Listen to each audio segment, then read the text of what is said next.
இன்னைக்கு தமிழ்நாட்டினுடைய டிஜிபியா ஒருத்தர் பொறுப்பேற்றிருக்காங்க. டிஜிபியா பொறுப்பேற்பதை பார்ப்போம். பொறுப்பு டிஜிபியா பொறுப்பேற்பதை பார்த்திருக்கீங்களா?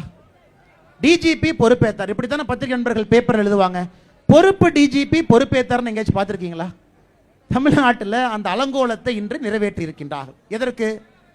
சங்கர் ஜிவால் அவங்க ரிட்டையர் ஆயிட்டார், இன்னைக்கு ரிட்டையர் ஆகிறார். ரிட்டையர் ஆகிற அன்னைக்கு புது டிஜிபி பொறுப்பேற்கணும். சங்கர் ஜிவால் அவர் ரிட்டையர் ஆனா அதன் பிறகு சீனியாரிட்டியில் 6 பேர் இருக்கிறாங்க.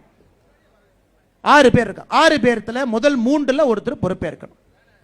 உடனே முதலமைச்சர் லிஸ்ட் எடுத்து பார்க்கிறார்.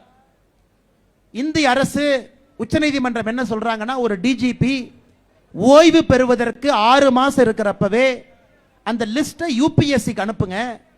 3 பேரை தயார் பண்ணி நாங்க உங்களுக்கு கொடுக்கிறோம், 3ல 1 நீங்க போடுங்க. 6 மாதமாக ஒரு பெயரையும் கூட அனுப்பல.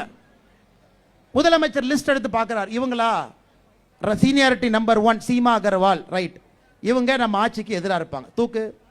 நம்பர் 2 தூக்கு, நம்பர் 3 தூக்கு, நம்பர் 4 தூக்கு, நம்பர் 5 தூக்கு, நம்பர் 6 தூக்கு. இந்தியாவில் எங்கேயுமே இந்த அநியாயம் இல்லைங்க. நம்பர் 7 தூக்கு, நம்பர் 8 தூக்கு. 9வது சீனியாரிட்டியில் யார் இருக்காங்களோ அவருக்கு நீங்க டிஜிபி என்கின்ற அந்தஸ்தை கொடுக்க முடியாது. முதலமைச்சர் என்ன பண்றாரு? பொறுப்பு டிஜிபி இன்சார்ஜ்னு போட்டுட்டு ஜெர்மனி கிளம்பிட்டார்.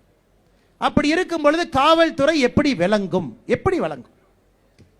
எப்படி விளங்கும்? நீங்களே சொல்லுங்க. காவல்துறையை பொறுத்தவரை சீனியாரிட்டி அதிகாரிகள் மீது மரியாதை இருக்கணும். காவல்துறையை பொறுத்தவரை உயரதிகாரியின் மீது கீழே இருக்கக்கூடிய அதிகாரிக்கு மரியாதை இருக்கும். அவர் சொன்னார்னா அவர் கேட்பார்.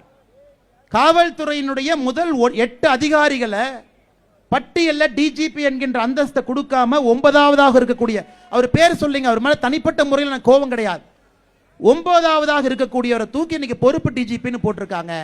காலையில 8 பேருமே அந்த பதவியேற்பு விழாவுக்கு போகல. பத்திரிகை நண்பர்கள் ரிப்போர்ட் பண்ணணும். அந்த பொறுப்பு ஏற்கக்கூடிய நிகழ்வில் தமிழ்நாட்டில் இருக்கக்கூடிய முதல் 8 அதிகாரிகள் போகவே இல்லை. எப்படி காவல்துறை விளங்கும்? எப்படி காவல்துறை பெண்களை பாதுகாப்பாங்க? அவர்களுக்குள்ளேயே கட்சி சண்டை, கோஷ்டி போசல், அவர்களுக்குள்ளேயே திமுக இந்த கட்சி அந்த கட்சியின் குரூப்பிசம் இருந்ததுன்னா ஒரு காவல்துறை எப்படி மக்களுக்கு பாதுகாக்க முடியும்? அதனால் காவல்துறையை பொறுத்தவரை கீழ்மட்டத்தில் இருக்கிறவங்க ரொம்ப நல்லவங்க, பாவம். ஆனா மேலே இருந்து சரியான முறையில் யாருமே அவங்ககிட்ட எதுவுமே பேசுறது இல்லை. அதனால அவங்களுடைய கையை கட்டி போட்டு விட்டு ஓடுனா எப்படி காவல்துறையினுடைய கையை கட்டி போட்ட பிறகு எப்படி அவர்களால் ஓட முடியும்? அருமை சொந்தங்களே, இதை ஆச்சரியம் என்னன்னா, இன்னைக்கு காலையிலிருந்து எந்த ஒரு அரசியல் கட்சி இதை பத்தி பேசவே இல்லை. நானும் பத்திரிகை நண்பரை பார்க்கலீங்க. சரி, சாயந்தரம் பார்க்கும் போது அவங்ககிட்ட பேசுவோம். இவ்வளவு பெரிய தவறு நடந்திருக்குது, மிகப்பெரிய தவறு.